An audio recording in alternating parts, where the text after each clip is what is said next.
Well, another day, another video in my car. Today I'm going on a little road trip.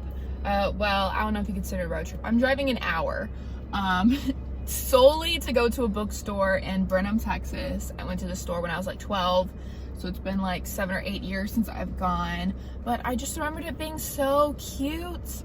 And I just want to get out of the house for longer than like just an hour, and that's gonna be my whole drive there.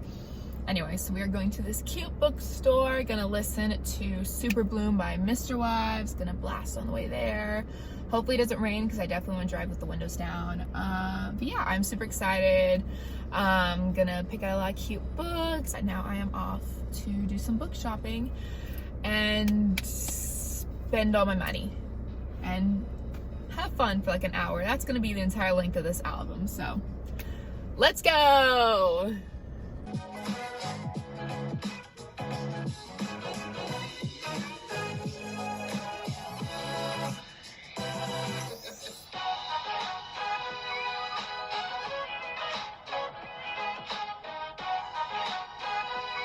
Pro tip, don't come to a very small town during lunchtime.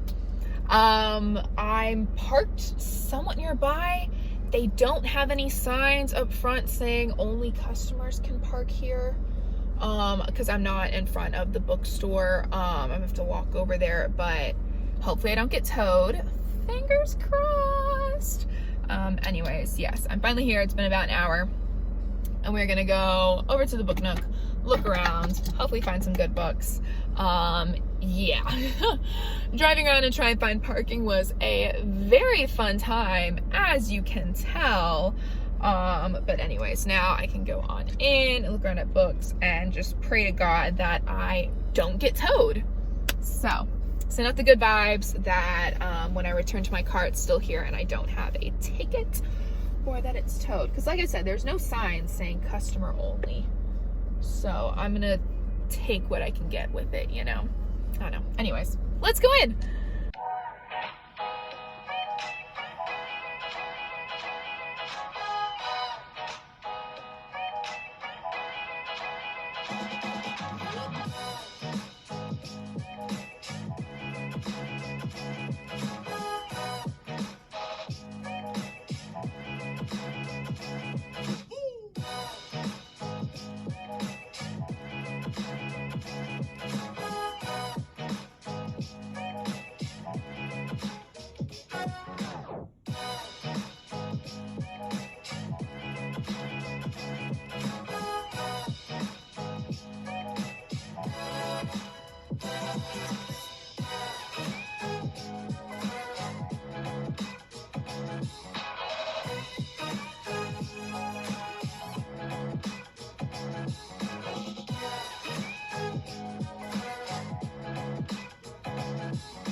All right, my friends, buckle up.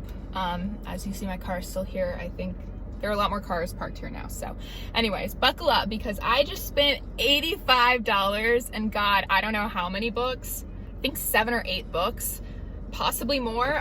Anyways, haul time.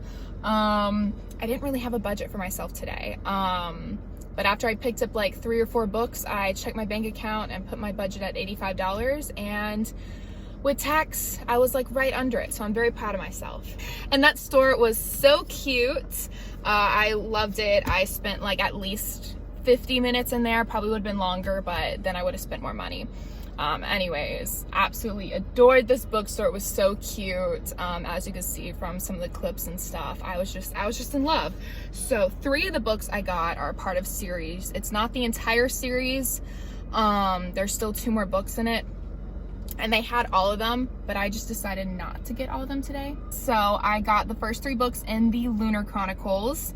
So I have Cinder, Scarlet, that's what I thought it was, and Cress, and these are all the new design covers. I read Cinder years ago and loved it, but then I never got to the second book, and I've just heard so many good things about this series. I think I started reading Cinder when Cress had first come out, so I didn't know about how long it would be, and now there's also Winter and Ferris. I'm not sure Ferris is like a big part of the story, but I got the first 3, so I'll show you guys the cover first before I give y'all the little synopses.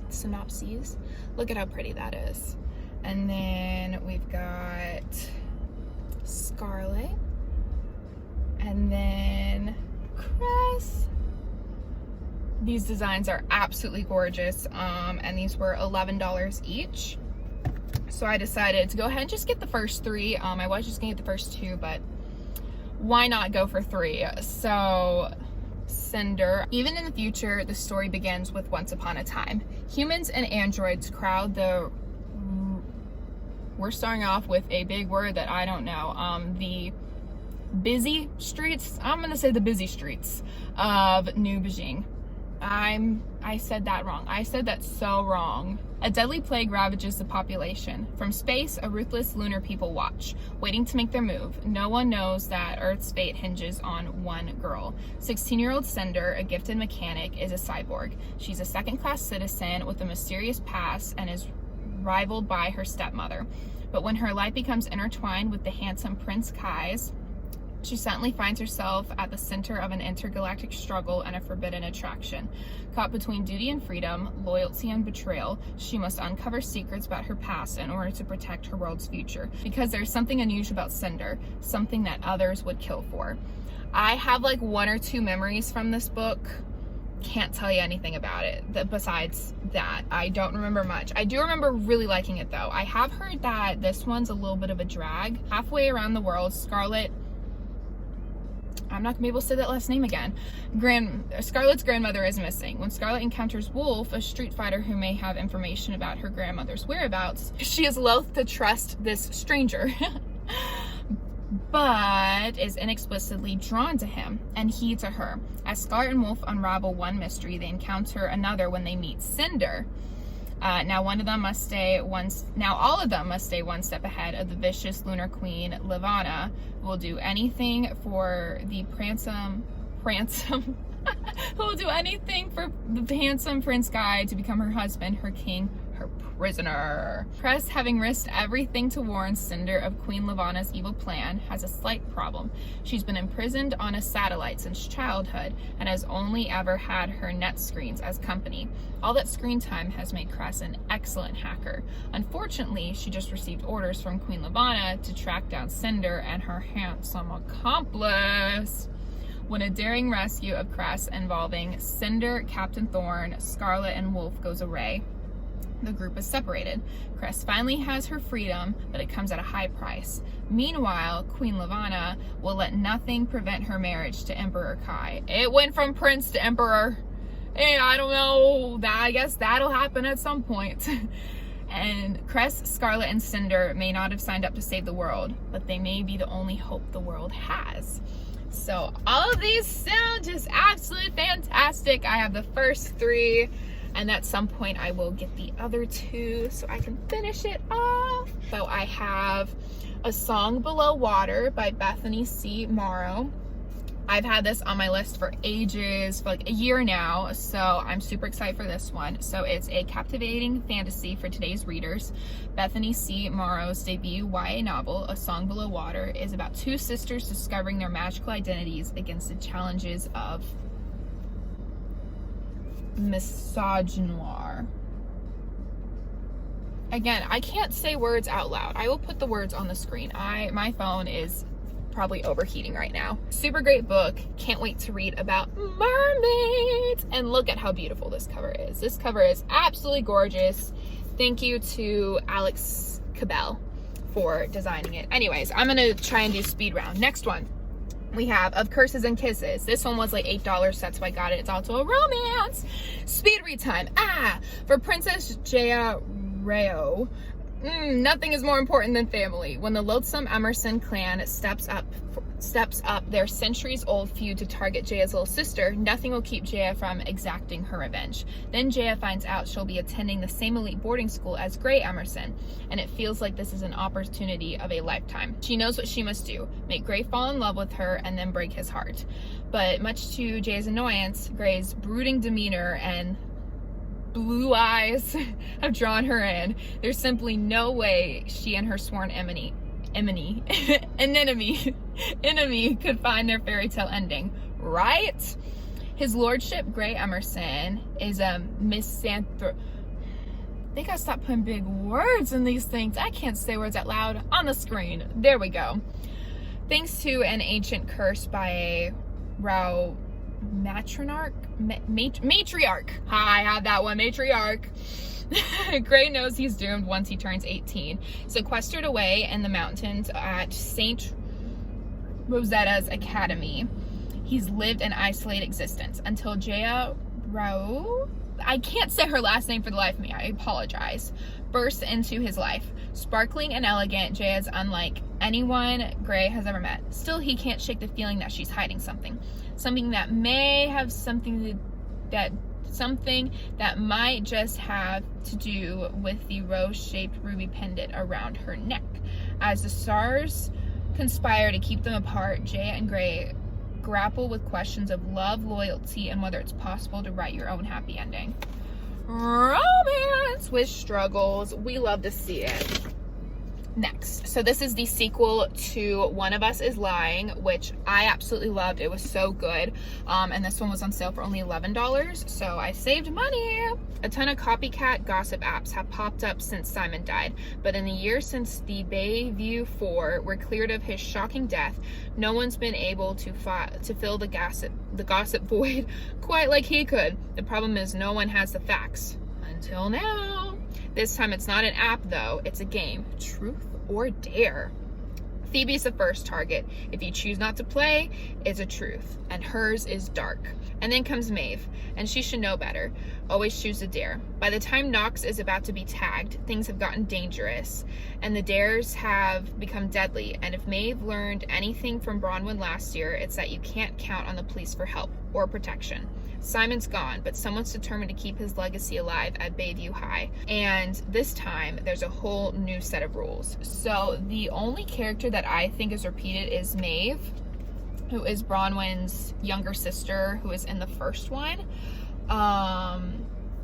Super excited for this. A little mystery. I really love the first one, so I feel like this one's going to be really good. It's going to have a good twist. Now, I have this one, and I'm so excited. I didn't think they would have this book because mainly their romance section was like those covers, you know, with like the topless man showing off his six-pack or something on the cover. That was most of their romance. But I got People We Meet on Vacation by Emily Henry. I just finished Beach Read last week, and oh my god, I would have finished it in one sitting if it wasn't for work.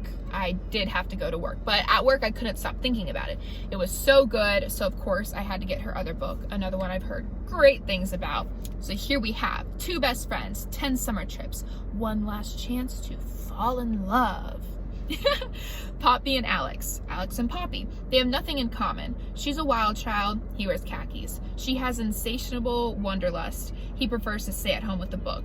And somehow, ever since a fateful car share home from college many years ago, they are the very best of friends. For most of the year, they live far apart. She's in New York City and he's in their small hometown.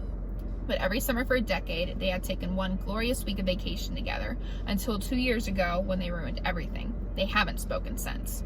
Poppy has everything she could want, but she's stuck in a rut. When someone asks when she was last truly happy, she knows without a doubt that it was on the ill-fated final trip with Alex.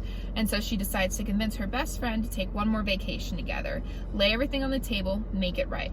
Miraculously, he agrees. Now she has a week to fix everything. If only she could get around the one big truth that's always stood quiet in the middle of their seemingly perfect relationship. What could possibly go wrong? When I tell you that Beach Read is so good, now all the books, this is an adult book right here. So this is definitely going to be an 18 plus recommendation right here, or book. All the books, however, that I have that I talked about before are all YA books, just so you guys know. But yeah, Beach Read was just so good. It was so amazing. So I know that this one's going to be fantastic as well. When I saw it, I got so happy. So I got that. This was a super fun trip. I got so many more books than I thought I would. So I apologize for me just rambling for 15 minutes. I know that's not why you guys came, but I do love filming in my car. It's a very fun time. Anyways, it's now almost 1 p.m. and I've got to head back because I have plans with a friend tonight. I will see you guys in my next video. Will it be in my car? Probably. Stay tuned because it's just where I like to film now. And I will see you guys when I see you guys. Bye.